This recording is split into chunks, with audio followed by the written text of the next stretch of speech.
day everyone, today we'll be discussing about the Calvin cycle, also known as the light-independent reaction of photosynthesis. This is a process by which plants convert carbon dioxide into glucose, a form of chemical energy they can use for growth and metabolism. Let's dive in!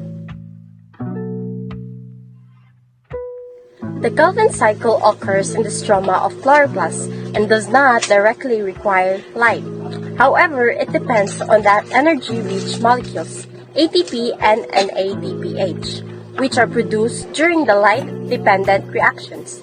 The K inputs are carbon dioxide, ATP, and NADPH, and the primary output is glucose or its precursors. The Calvin cycle, known as a C3 pathway, is a series of biochemical reactions that take place in the stroma of chloroplasts in plants during photosynthesis. It uses ATP and NADPH produced in the light-dependent reactions to convert carbon dioxide into glucose.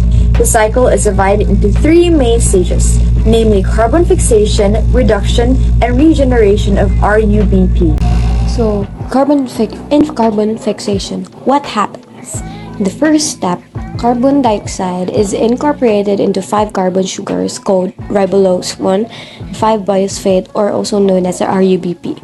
This reaction is catalyzed by the enzyme ribulose 1 and 5-biphosphate carbonylase or oxygenase or RUBIS or Rubisco or RUBISCO called 3-phosphoglycerate or 3-PGA. The enzyme Rubisco ribulose biphosphate carboxylase oxygenase facilitates a reaction between CO2 and RUBP, a 5-carbon compound. This produces an unstable 6-carbon molecule which immediately splits into 2 molecules of 3-phosphoglycerate, a 3-carbon compound. Example, a C3 plant like wheat or rice performs in this step to fix carbon dioxide from the atmosphere. In the first phase, carbon dioxide from the atmosphere is fixed into an organic molecule. Second is reduction. So what happens in reduction is in this stage, the 3-PGA molecules are converted into a higher energy 3-carbon compound called the glyceraldehyde 3-phosphate or the G3P.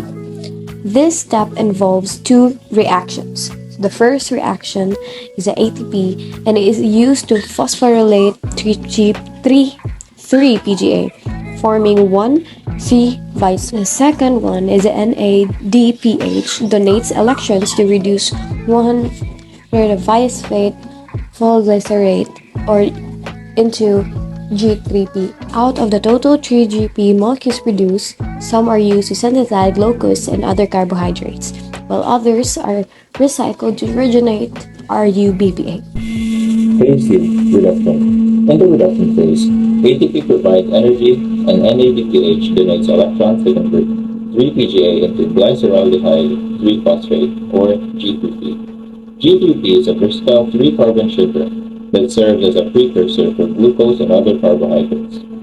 For every 6 molecules of G3P produced, only one exits the cycle to contribute to the glucose synthesis, and the others are recycled. The regeneration of RUBP. So what happens here that in this stage, the remaining G3P molecules, or 5 out of 6, are used to regenerate the initial RUBP molecules. This step requires energy in the form of ATP through a series of complex involving rearrangements of carbon atoms. 3GP is converted back into RUBP. In maize or other plants, RUBP regeneration ensures a continuous cycle for CO2 fixation. Phase 3. Regeneration of RUBP. The final phase is regeneration. The remaining G3P molecules are used to regenerate RUBP, enabling the cycle to continue. This process requires ATP. The regeneration ensures that CO2 can be fixed continuously. Examples of plants: first is a C3 plants, rice, wheat, barley, where they use Calvin cycle exclusively. The second are the C4 plants, maize, sugarcane, where the Calvin cycle occurs after the C4 pathway. The third, CAM plants, cactus, pineapple, Calvin cycle occurs during the day after night time. Carbon dioxide fixation.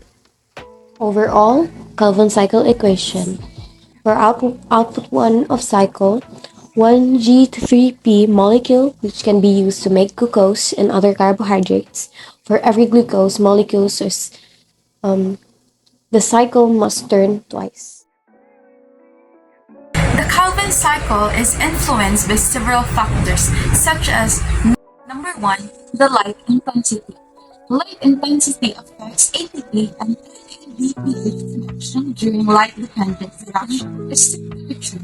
Temperature optimal enzyme activity occurs within a specific temperature. Third one is CO2 concentration.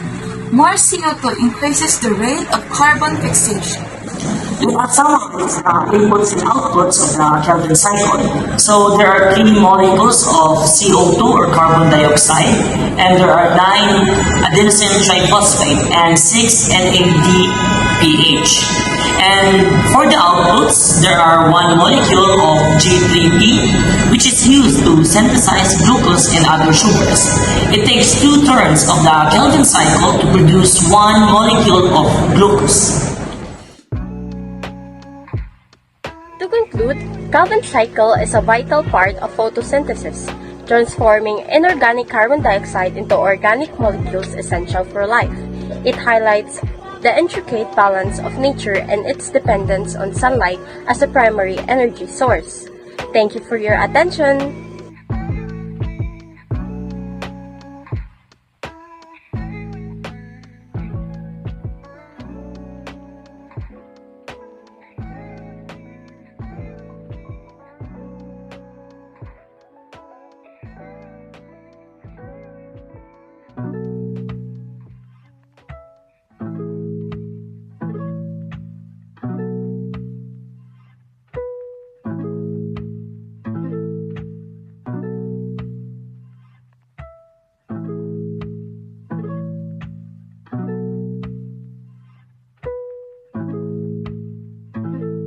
Kick.